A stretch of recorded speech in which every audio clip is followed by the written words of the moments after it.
మహారాజా, ముహూర్త సమయం సమీపించింది. వధూవరులను రప్పించండి. కళ్యాణం కమనీయ కోమలకరైరాత్రాక్షతారోపణం కన్యాదాన పురస్సరం సురగుణోర్విప్రాతికానుగ్రహం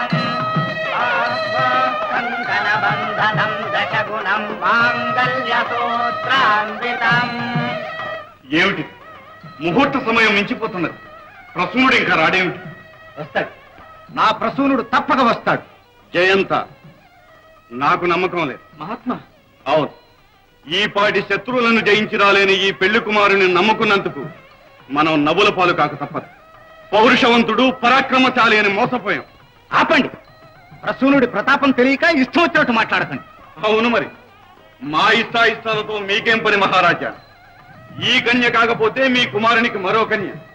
కానీ అవమాన భారంతో కృంగిపోతున్న ఈ కన్య ముఖం చూడండి. ఇంకా ఈ పెళ్లి జరుగుతుందని మమ్మల్ని నమ్మించి ఎందుకు మోసగిస్తారు? ప్రభు, ప్రభు, క్షత్రియ ధర్మంగా తమ కత్తికి బాజికం గట్టి కళ్యాణం జరిపించమన్నారు ప్రసూన ప్రభు. ఇదిగో వారి ఖడ్గం.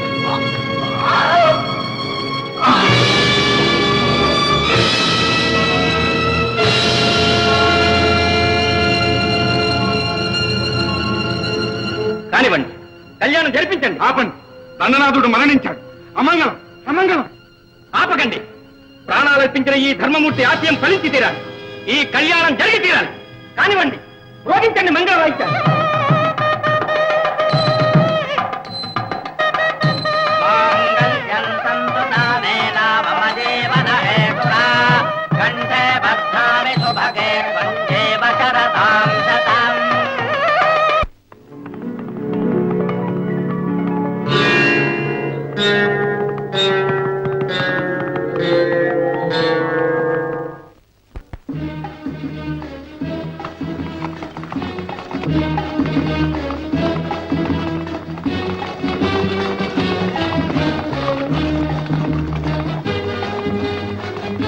ఆపండి.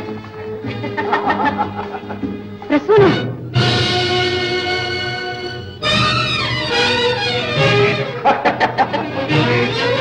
ప్రసూన, ఏమిట్రా ఇది? ఇలా ఒళ్ళు మట్టి ప్రవర్తిస్తున్నావు? ప్రసూన, రాయటు. మంజరి, ఎవరు వీడు? ఏమిటి పిచ్చి వాళ్ళ గుంపు? ఏమో, నాకు తెలియదు. బావా ప్రసూన. ఎవరు నువ్వు? నేను బావా జయంతుణ్ణి. ఈమె నా సోదరి సుగుణ. కత్తికి బాసికం కట్టి కళ్యాణం జరిపించమని వర్తమానం పంపించాను. నీ మాట ప్రకారమే వివాహం జరిపించాను. వివాహం జరిపించావా? ఎవరికి? ఎవరిని చూసి ఎవరనుకుంటున్నావు? ప్రసూన, ఇక్కడ ప్రసూనుడు ఎవ్వరూ లేరు. మీకంతా పిచ్చి పట్టినట్టుంది. వెళ్ళండి ఇక్కడికి. ఏమండి, ఎందుకు ఇలా మారారు? ఏమిటి మతి మరుపు? నువ్వెవరు? నేనండి, మీ సుగుణను. ఆనాటి నిండు కొలువులో అందరి ముందు నన్ను వరించారే. నన్ను పొందడమే అదృష్టంగా పొంగిపోయారే.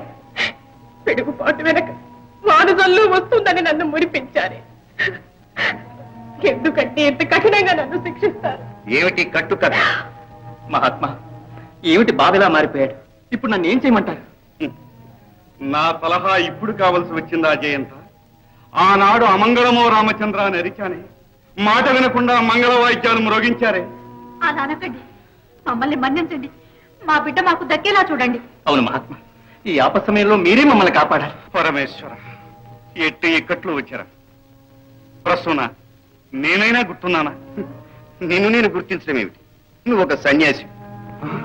బావా, ఈ వన్నెలాడి వలపు మైకంలో పడి కన్నవాళ్లను కట్టుకున్న భార్యను కూడా మర్చిపోయావా? బావెవరు? ఎవడో వదిలిపెట్టిన నీ చెల్లెల్ని తీసుకొచ్చి నాకు వంట కట్టాలని చూస్తున్నా.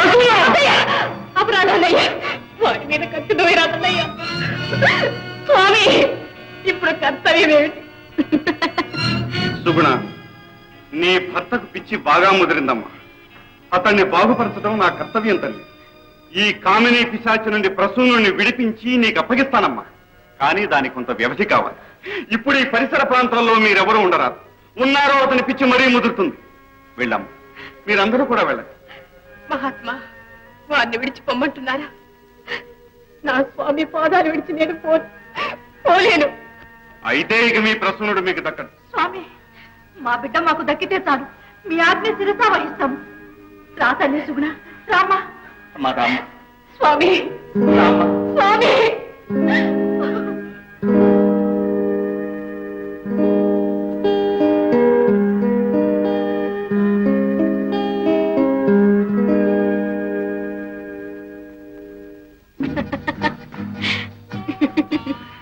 అలా నవ్వకు. ఏ నీ నవ్వుల రత్నాలు ఆకాశంలో తారలై నాకు అందకుండా నన్ను ఎక్కిరిస్తున్నాయి. అలా గట్టిగా ఊపిరి పీల్చకు. ఎందుకు? నా కోరికల పూల చెంట్లు నీ హృదయం మాటున ఎగసెగసి పడుతున్నాయి.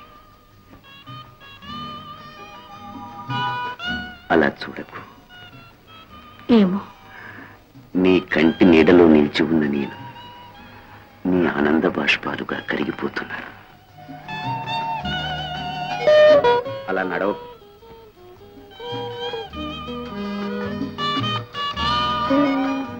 మంజరి, నా గుండె నీ నడుములో చిక్కి అల్లల్లాడిపోతున్నది. నీ పెదవుల పైనున్న ఎరుపుదనం మగవాని చురుకుదనానికి మరింత పరీక్ష సుమ. ఆ సిద్ధుడు నాకు పెట్టిన పరీక్ష కంటేనా? వాడింకా నేను వదిలిపోలేదా? వదిలిపోవడానికి మీరు కానీ మీ ఎత్తు ధనం కానీ కావాలట. మీ ఎత్తు ధనమే ఇచ్చి వెళ్ళగొట్టాను. స్వర్ణ, నా ఎత్తు ధనం ధారపోసావా? మీలాంటి మగవాడు దొరికితే ఏ ఆడది మాత్రం ధనం ఇవ్వకుండా ఉంటుంది. పొద్దుపోయింది, మీరు హాయిగా నిద్రపోండి. ఆకాశంలోని దేవతల జాగ్రత్తగా జార విడుచుకున్న అందాల బొమ్మ నువ్వు నా దానివే. అప్పుడేనా? మరిప్పుడు మా గురుదేవుని ఆజ్ఞ పొందినప్పుడు. వారిప్పుడు ఎక్కడున్నారు? దక్షిణ దిశగా వెళ్ళి మంత్రాచల లోయలో మంచినీటి సరస్సు వద్ద నుంచి స్వర్ణమంజరి పంపించిందని చెప్పండి. అలాగా, ఇప్పుడే వెళ్ళిస్తాను.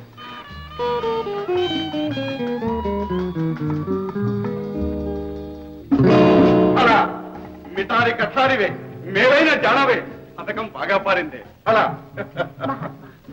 ప్రసూనని మీ చేతిలో పెట్టాను.